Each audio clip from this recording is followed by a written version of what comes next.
Episode 5 of Bon Appétit, Majesty begins with Ji-young venting out her anger from the previous night's events in the kitchen, beating a dried pollock into crumbs. When it's time for Yi Heon's breakfast, she serves him dried pollock soup, which, as usual, is absolutely delicious. He realizes she's angry, but he doesn't remember anything from the previous night. After she leaves, Chang-seong reminds Yi Heon that he kissed her. As Ji-young storms away, Gong-gil approaches her and inquires about Gil-kyom's health. We later see that he has Chu-wol's hairpin, which she was going to stab Gil-kyom with, and a quick flashback reveals that Gong-gil's sister Ok-dan had been sent to Jahong-won, the place that Consort Kang is in charge of. However, Ok-dan died over there and was found clutching a similar hairpin. Meanwhile, Song-jae informs Yi Heon that an envoy from Ming is coming for a visit. The envoy is led by a eunuch named Yu-kon, whom Yi Heon seems to dislike. Song-jae then brings up the issue with Ji-young and suggests the king smooth things over with a gift. During the morning assembly, some of Yi Heon's ministers insist on spending a significant part of their coffers on welcoming Yu-kon and the envoy from Ming. Yi Heon orders them to save the money and keep things simple. Afterwards, one of Yi Heon's soldiers tells him that the drafter, Yi Jiang-gun, was found injured, but he later seemed to escape. Yi Heon orders the soldier to find him as soon as possible. Now Yi Heon is then told that Consort Kang wants to see him, but he refuses to do so. Instead, he finds himself thinking of Ji-young. That evening, Yi Heon refuses to eat any dinner. Consort Kang hears about this as well, along with the king's kiss with Ji-young. She decides to cook a meal for Yi Heon on the day of his physical examination to earn back his favour. She even gives Chef Mayong some arsenic to get rid of Ji-young. The king continues to avoid food over the next few meals, despite all of Ji-young's stellar dishes. She finds herself wondering about the king, while Yi Heon thinks about her as well and ultimately agrees to have dinner. She makes a chicken soup and other easily digestible food for him, and he certainly enjoys it. Ji-young finds herself proud of making him happy. Elsewhere, Prince Jaesan accuses a minister named King Yong-sun of trying to assassinate Yi Heon. Prince Jaesan's men even attack Gong-gil, who's the assassin that Yong-san hired, but he manages to slip away.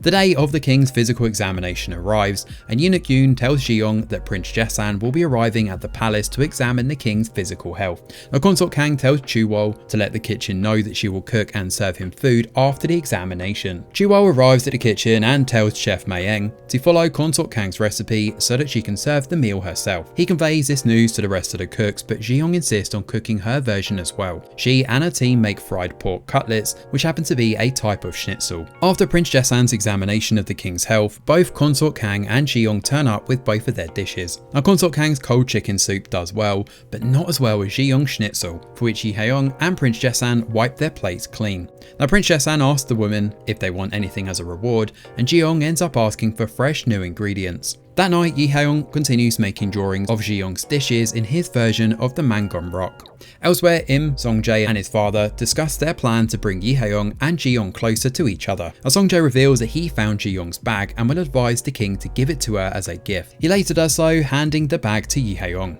Song-jae then informs Yi Heon that the Min chief envoy Yu-kong is travelling with sports 3 first-class cooks. Now Song-jae assumes that he wants to please Yi Heon with good food and probably wants to ask for something. But the following scene displays the talent of those 3 chefs and reveals that Yu-kong does not like Korean cuisine.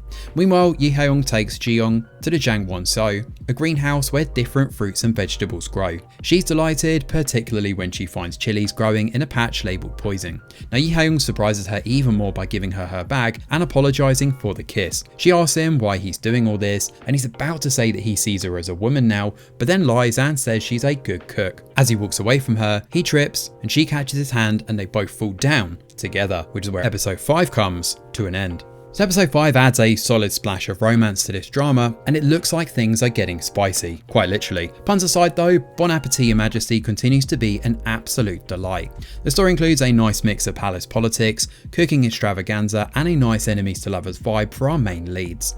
We're solidly in the 2-part of that relationship trajectory now, focusing on how each one keeps thinking about the other, and it's quite a fun ride. Yi Heon's smiles and Ji-young's happy trotting after he enjoys dinner are a few embellishments that make it even better. The political and thriller side of the story doesn't get too much screen time here, but it does promise deeper stories for side characters like Gong-gil. Meanwhile, the process of cooking and all the final dishes look absolutely mouthwatering, proving that the Netflix budget has been aptly used. Now watching Yi Heon reject all those delicacies is basically scandalous, and despite the long runtime, this episode has everything to keep one hooked. Roll on the next chapter. Thanks for watching, and do let us know your thoughts in the comments below. Smash a like or subscribe to the channel, your support is very much appreciated. I'm Greg Wheeler, and from all of us over here at The Review Geek, we'll see you on the next video.